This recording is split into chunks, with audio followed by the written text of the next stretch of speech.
Du rouge absolument partout et des grimaces sur la tête des investisseurs. On vous récap les 5 chiffres qu'on a retenus de ce lundi noir financier.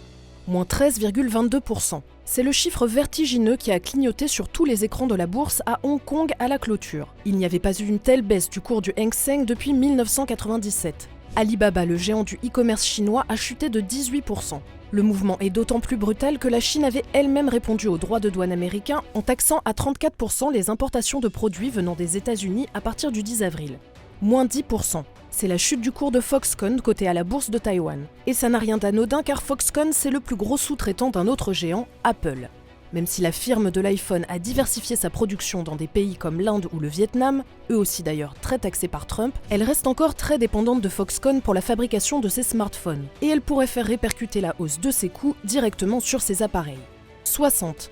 C'est en dollars le prix auquel se négociait lundi le baril de pétrole du West Texas Intermediate, l'équivalent américain du Brent, un prix au plus bas depuis avril 2021. Les producteurs craignent une baisse de la demande dans ce contexte de guerre commerciale. Et comme si cela ne suffisait pas, les pays de l'OPEP, l'organisation des pays exportateurs de pétrole, ont décidé début avril d'augmenter leur production quotidienne en mai 2025 à 411 000 barils par jour à la surprise générale, ajoutant de l'incertitude dans un marché aux perspectives déjà très floues.